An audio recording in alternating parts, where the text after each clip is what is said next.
we are live. I'm gonna let this car go so that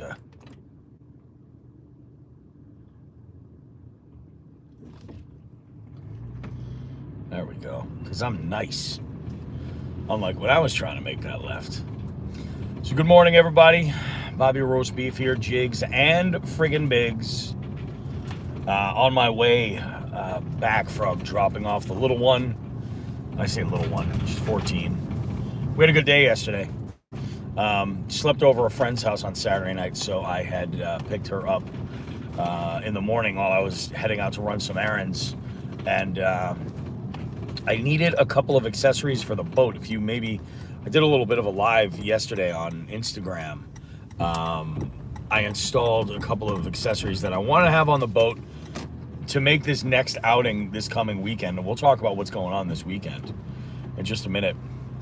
But I had a couple of accessories that I want to put on. One of them was one of these 4-tube rod holders, and it was perfect, man. It did not fit where I initially wanted to put it because putting it there would block the opening of the live well, which kind of sucked. Yuga. Nice, Vinya says, you goddamn right. Hey, if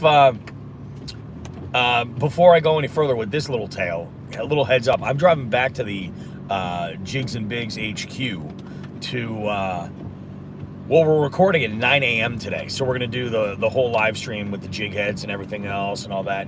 You guys can check it out if you're, maybe you don't have to work today or you don't work mornings. You've got Monday morning available. Join us for the live stream. You can go to jigsandbigs.com, just click the become a patron button, and you can join.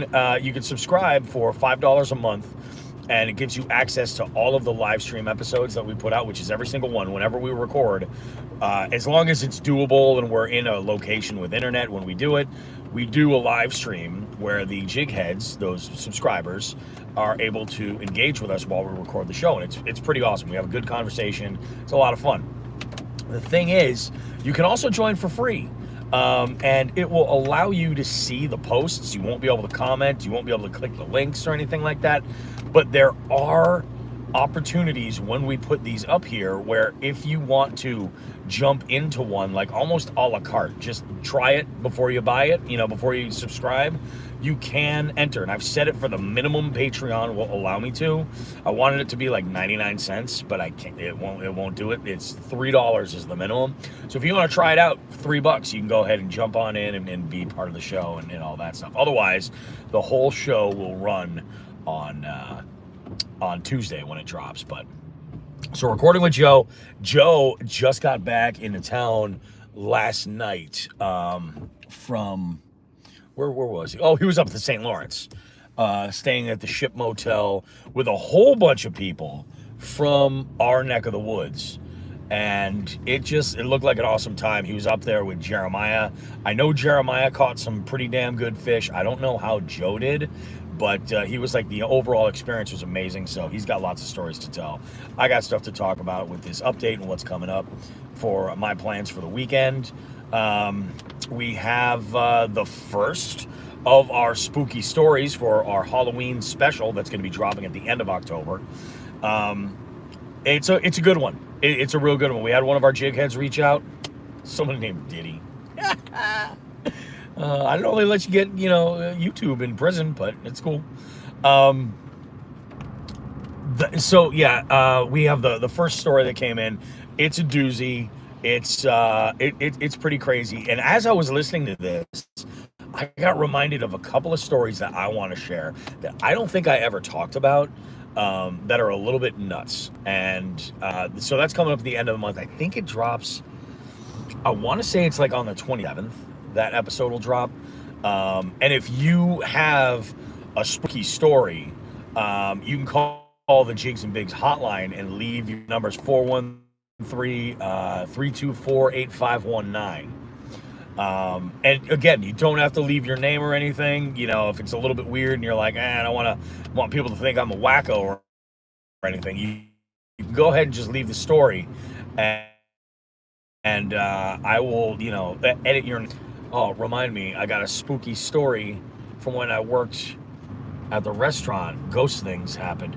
Binya, call the hotline, buddy. Or actually, this other jig head, what they had done was they recorded an audio file on their phone, and then they just emailed it to me. I might actually run some of these through like a vocal filter too, just to kind of add that extra little layer of security. I am stoked. I have been speaking with the owner of the Instagram profile, Bass Fishing Sucks. And I might have them on the show. It's going to be anonymous, obviously. It'll be interesting about the profile to kind of have an interesting conversation about the realities of bass fishing from both their perspective and from the other perspective, obviously, and then my own perspective, because I've kind of sit somewhere in the middle, and lots of times I find that's the thing. Oh, I can do that. I'll record it and send it to you. That's beautiful, beautiful, Binya. So yeah, let's get back to the boat. So the rod holders are in, and this is going to be really nice because it'll keep all of my rods up at the front of the boat where I'm typically fishing, where I need them. Instead of what I had been doing is I've got rod storage in the boat on both sides of the boat, and I could easily fit all of my rods in there. But you know what else fits in there perfectly? A shit ton of 3700 boxes. So I've been putting all those in there with a couple of other accessories that I have on the boat. Like I have a small tripod for, photos and things like that. Helping to record bits for content. And then, a bunch of other accessories. So I'm like, with the rods, I don't know, it's probably too dark today. You can't really see it, but overhead, I carry all my rods in the truck. So I'm going to take and rig everything up. I've got some stuff to talk about. I accessorized the boat big time this week. This is probably the biggest batch of upgrades that I have done to the boat this last week, and it's good. I'm really, really excited for it. So I got that stuff to talk about.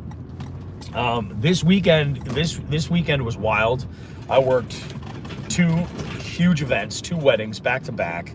Last week was mainly prep for all that. So this week, now that stuff's done and checked, all those boxes are checked off the calendar, I am now prepping for this weekend. And this weekend is that Boats and Scroats 2 Electric Boogaloo. It's going to be a small group. We're all meeting in the Finger Lakes region of New York.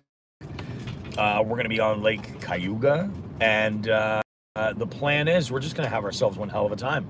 Get out and do some fishing and just catch them. That's the goal. That's what we're looking for. And on Saturday, October the 12th, it's our second one for 2024. It's our fall edition of the Jigs and Bigs online nationwide black bass slot limit tournament. And this one's special because it's in October. We're using it to raise money for breast cancer research. So if you're checking out this live and you're like, hey, I want to get involved with that, you should go ahead and jump on. Go over to the Fishing Chaos app and just search Jigs and Bigs. You'll see it pop up right there. It's the little BCRF logo in the bottom corner. Dave, how we doing, homie? Hoping things are good. Talking about that big nationwide tournament. Now, we have 13 anglers, which is great because it is more than we had back in June when we started.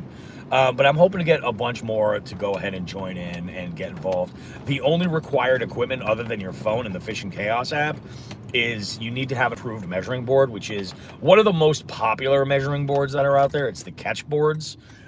Those are really, they have some that are really nice, like the aluminum boards are really, really great. They're, they're not cheap. But I think, for what it's worth, I think that the Catch carbonite boards, the lighter plastic boards, are the ones to go with anyway.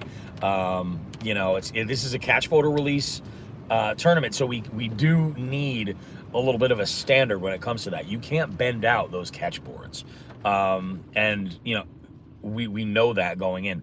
Are there some other companies like Yak Attack that are making their own measuring boards? Yes, they are.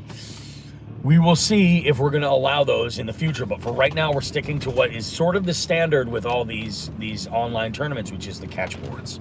You can get them at pretty much every retailer that sells fishing gear. The carbonite, it starts with a K, and as does Ketch. Ketch is Ketch, and there's two. There's a 26-inch carbonite, and there is a 32. Yeah, there's a 32 as well. I would recommend go for the 32 in this specific tournament. Or no. I would recommend go for the 26 if you're just getting into the slot limit tournament. I really would. If you think you're going to dabble a little bit with the multi-species stuff that we do, the 32 is great because some of those species get really, really big, and it's really a nice thing to be able to get credit for all, you know, the entries and not just have it cap out at 26. All this stuff is covered in the rules on all this, but yeah, go over to Fishing Chaos, look it up. I'd love to see us get some more folks to go ahead and join in. As it stands right now, we're making a little bit of a donation of about like $140 in total to BCRF. Let's see if we can bump that up a little bit. That would be amazing. You know, and all you got to ask yourself is, am I around to fish on Saturday, October the 12th? And it's nationwide. The tournament runs from 8 a.m. rather to 4 p.m. Eastern Standard Time. So that means for you guys out on the West Coast, you can start at 5 a.m. your time and fish until 1. If you're fishing in an area where you don't have cell service, we allow an hour for you guys to enter your fish afterwards if you need to. So there is a little bit of a window there after it's lines in. You have to you have an hour to get off the water, get to cell service, and input your fish. And this is a little bit of an experiment too, because this time around we are allowing folks to be able to change water. You don't have to check in and check out. We're using we're trying to make this a little bit more of a strategy thing. Like maybe you chose a body of water and, you know, it's a nice problem to have, but maybe you're catching 18 plus inch fish the entire time and none of them are counting. Well, you know, maybe you go ahead and change bodies of water if you feel like it's worth it, you know, to take the time to go and do that. Let's talk about that slot limit. What is the slot and why do we have it? Well, the slot limit, the minimum entry for any species of black bass is 12 inches. The maximum, the cutoff, and this is the important one, is 17 inches. If it goes over 17 inches, it does not count. And the reason for that is so that somebody who is in Massachusetts, Connecticut, Vermont, you know, Minnesota, you know, I mean, all the northern part of the country can compete with somebody who is down south in Florida or California or Texas. I know California is not down south, but there are big bass there, and it's known for big bass. Louisiana, you know, that's why we do it this way, is to level the playing field a little bit and keep it competitive, because this is more, really, it truly is more of a numbers game than it is big fish. It's not best of 5, it's not best of 3, it's catch as many fish as you can in that 12 to 17 inch window, catch, photo, release, win yourself some prize money. So it is a $40 entry. $10 of that goes immediately to BCRF. The remaining 30, which is the standard that we normally put in for a tournament, that then goes into the pot for the prize money. So it's going to be pretty amazing. It's going to be pretty amazing. I'm looking forward to it. I think you guys are going to enjoy it. And I know we're going to enjoy that because we're doing a little bit of a send, a nice little, what is it, a 3-night camping trip up in the beautiful Finger Lakes area of Western New York. I think it's Western New York at that point. It's not no longer upstate. But we're going out, myself, Binya Outdoors, got the one and only enthusiast adventure in the bus. We may have some special guests popping in and joining us. It's possible, you know. The invites are out there. We're gonna see what's gonna happen. I'm gonna try to get Who the Fuck is Joe Brown to at least come and join us for a little bit. We're talking really good food, lots of great camaraderie. The place that we're staying actually has a live band, and that could be pretty fun on Saturday night. Not that it's gonna do anything for, you know, views or for the content, because we'll all get copyright strikes for it, but we're going to have ourselves a good time. It's going to be a blast. And we got the one and only Saint Nick. You guys don't really know Saint Nick, and I'm not talking about Santa Claus. We just call him Saint Nick as a little term of endearment. It's the one and only Nick DeShane. He's on Instagram, South Detroit Fishing, and Nick is sort of the guy who kicked this whole thing off. And I don't think I've met somebody who shares the level of passion for fishing and fishing content quite the same level that Nick does. So we're going to go have ourselves an amazing time. It's going to be an absolute blast. It's going to be great food. It's going to be a whole lot of laughs and some fun competition, because all of us that are camping on this one trip, we're all in the tournament. And this should be interesting. Now, let's talk about my history with these tournaments. Man, I'll tell you what. My history with these tournaments has been rough. The first slot limit tournament we ever did, the first time we did it, it was in 2023, and it was I think it was in July, to be honest. So we had launched this slot limit tournament after the request of a ridiculous amount of listeners and followers. You know, we had been doing the multi-species scavenger hunts ongoing, and those were very, very popular. And people were just like, you need to do a bass tournament. You need to do a bass tournament. And I said, okay, let's do it. Let's do a bass tournament. Nationwide, everybody's going to have some fun. You know, it'll be great. We came up with this format, and it was great. It was great. And the problem was we had, you know, like our listeners, we have a lot of folks that are in the Northeast where we are. And that first year, we had some pretty extreme weather come through, and it sucked. We had, you know, thunderstorms, you know, and that can be dicey as hell when you're on a body of water. Like, you don't want to be out there when you've got thunderstorms. But I can remember seeing that it looked like it was improving that morning, and I sent it. I went up to the body of water where I had intended to fish. And actually, I think had I been able to fish, I think I would have done all right, to be totally honest with you. I think I would have done just fine up there. Well, I got up there, and my phone started exploding with warning alerts for tornado watches. And I was like, well, that's it. I said, okay, we're not doing it. It's going to be fine. No big deal. And I went back to where I was in. But it was very few. I don't remember. Did you fish that one, or did you get chased off as well? I mean, the vast majority of our Northeast anglers did. We had some folks that were in the Midwest and down south that did compete. So we obviously, like, you know, we had a winner, you know, but it sucked. You know, it really did. So that was the first time around. Again, weather is weather. You can't let that discourage you. Like, sometimes that happens. Fast forward to a year later, right? 2024. And again, like all winter, everybody was like, you got to go back and do, you know, we called it, the first time we called it, what was it? Midsummer Mayhem, which was awesome. And we had a good time. Planning it and everything. And I said, I'm going to keep the same format. I'm going to bump it a little bit earlier. So maybe some of that, we can get away with some of that extreme weather. And we did it in late June instead. And I think actually in 2025, I'm going to go even a little bit earlier and see what we can do. Maybe more like that first week of June might be the way to do it.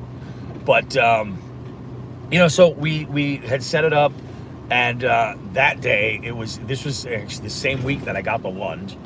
And I was very excited. I was in the scavenger hunt tournament as well as I am in the October scavenger hunt tournament this month. And I decided I was going to send it and just go for it. And I was going to go and fish primarily for the species that I needed. And if I was able to get on some bass, then wonderful. Again, like the slot limit tournament was just for fun to engage with people. And I went on with my buddy Paul. And in that episode, it was rough. I might even actually tag that episode here. Like, it was... some shit went down. It did not go good. I got skunked entirely. Paul caught a couple. Only one of them fit in the slot. He actually set his PB on smallmouth. That was it the smallmouth that fit the slot? I think the smallmouth fit the slot. I think the largemouth that he caught was over the slot limit. I think it was an 18.5 or something like that. So that was good. You know, it was just a ridiculous day. Again, I got skunked. So my track record for the slot limit tournaments are not great. I think I can shut that off now. That brings us to this year. Did I choose a big fish lake to spend my... Yes, I did. But I'm fine with it. I'm fine with it. You know? I just go and send it where I'm going to send it. This is more about the trip, more about everything else. So the two things lined up, I said, screw it, I'm just going to fish this lake. We'll see what happens, you know? This year they pulled a new, I think it was a state record for New York out of Cayuga. And it's a big one. I think it was like 12 pounds, you know? Am I expecting to catch a fish of that caliber? No. Am I expecting that I might catch some fish that are a little bit too large for the slot? Yeah, I am. But I'll take it all day. I will 100% take it. And we're going to have ourselves a good time. I'm going to have Enthusiast Adventurer on the boat with me. We've actually been creating a playlist so that we can just jam out. You know, we got the new Bluetooth speaker and stuff, and play some tunes while we're on the boat, catch them, you know, and I think, you know, part of the issue that I had last time on the boat was that the mechanics of having rods everywhere and the net and all this other stuff, I didn't really have that dialed at all. It was just who knew, and it was an absolute shit show. And now I think we're ready. I think the boat's ready. I've sent it a bunch. I've put some really big fish in this boat. I haven't necessarily caught them. Co-anglers that have caught them. I have caught numbers and a couple of decent ones, but nothing really huge. And we're gonna send it, you know, and make some stuff happen. I'm really, really excited, man. I'm so happy these events went so good this week because they ate up all my fishing time. I am going out, I think tomorrow. I want to try out the new accessories and give them a little bit of a practice run. And maybe get on some of the species that I need for the scavenger hunt. We'll see. We'll play that one by ear. But yeah, should be good. I'm looking forward to it. You guys should enter. It's a lot of fun. It is a blast to do these slot limit tournaments. I can remember Zach from Dark Horse Tackle after the last June one. He had a great time with it. He said, dude, you should be doing these every single month. And I'm like, you know, I would love to do them every single month, but I go, the thing is, I need to just see enough of a pop to make it worth it to do every single month. Just pick a date, you know. Eventually, we might end up getting there, you know. It might be the first weekend of every single month we go ahead and do it, but the issue, my fear there is that you know, there's a couple of months where my schedule can get kind of busy, and those months are there's 3 actually: May, June, and October. I could always bump this one in September, but I know for a lot of people September can freak them out. Like, they call it the September slump.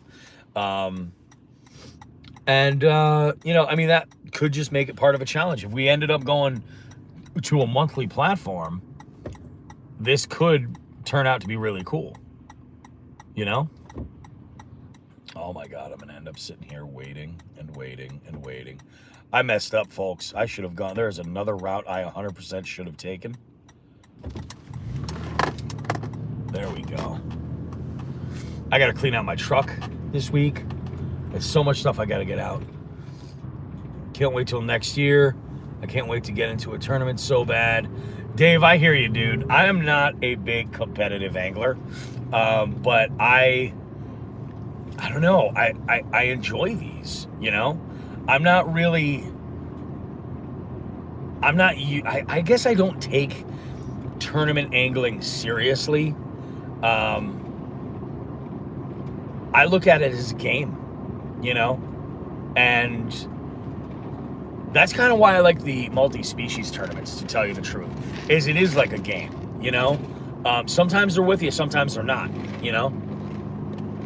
All you can really do is select the waters with the species that you're looking for and you know, try to put yourself in a situation to go and do it. Go and do your thing.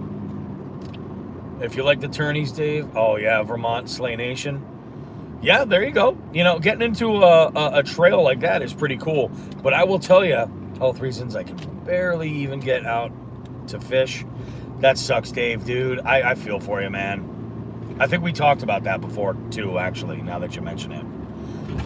But that's why I like the monthlies, because you can fish on your own terms.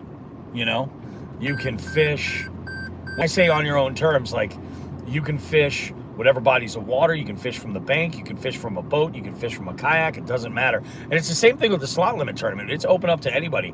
The last winner was an 11-year-old boy from Central Massachusetts. Give it up to Brody.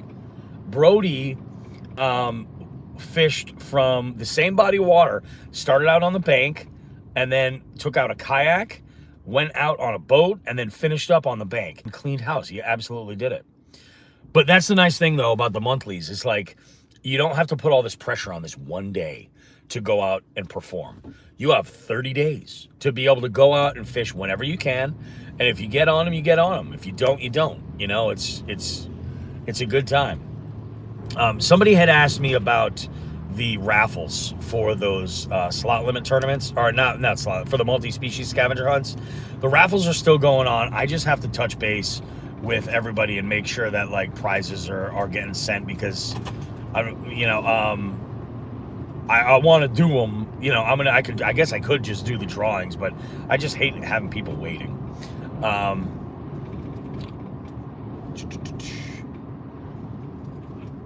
Brody's for his age, he is a very well-educated angler.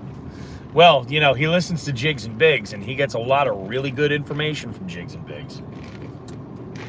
When he starts getting out and fishing, and if he ever gets into like doing tournaments on some level, I've heard it said in the fishing community that kid's going to be a problem. You know, it's a good problem to have, though, in my opinion, for what it's worth. But I'm really looking forward to this weekend. I think it's going to be an absolute blast.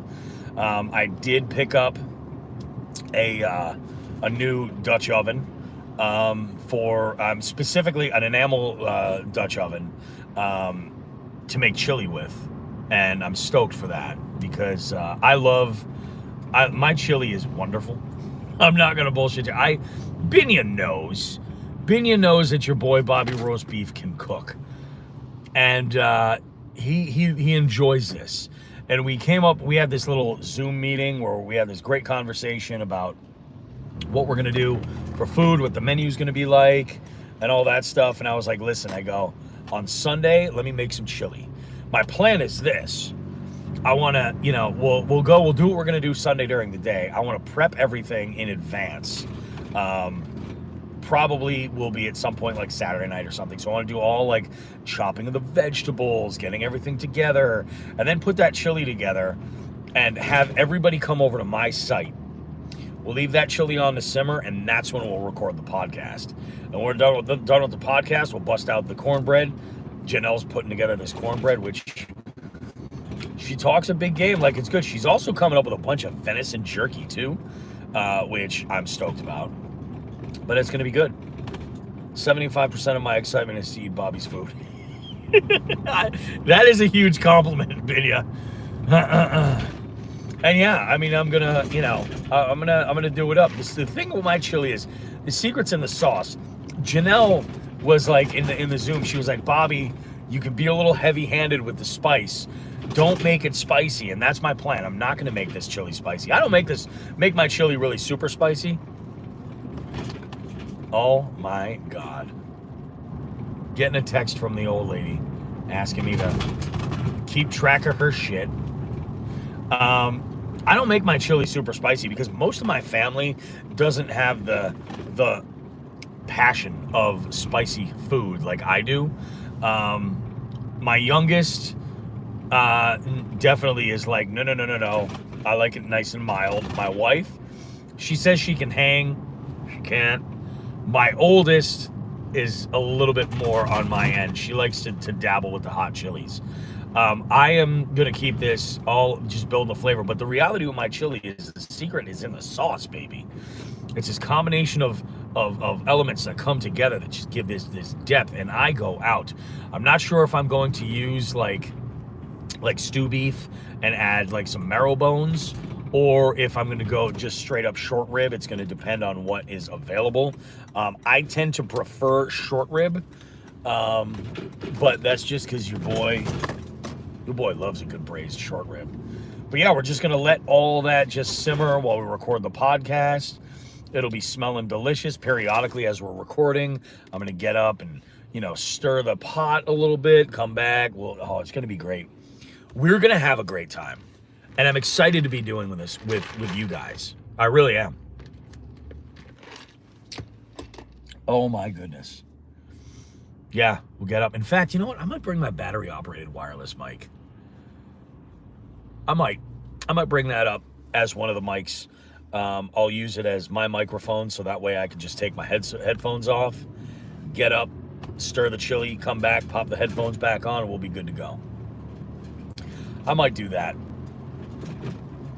That might be the move. That might be the move right there. But yeah, we'll sit around, then we're gonna have a nice dinner, sit by the fire afterwards. I do make my chili with beans, so it will be a little musical, I'm sure. Sorry, Janelle.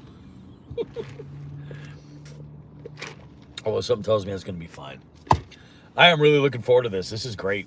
One of the things that I'm really looking forward to is the fact that this facility we're camping at has boat slips available, and I'll be able to enter the boat first thing, just like walk right over the slip. I'm hoping that my site is right there, because I would really like to be able to just go and, like, if something comes up and I want to rig something or move something to the boat, just go and do that. I would really love that. I was planning on using my boat as a place to store a lot of my camping gear as I was moving, and then I realized that's a dumb idea.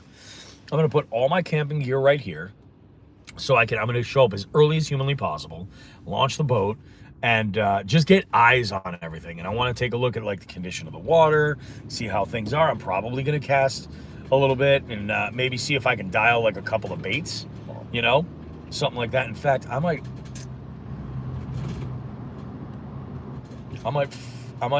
make a couple pre-fishing rigs, like hooks for some plastics.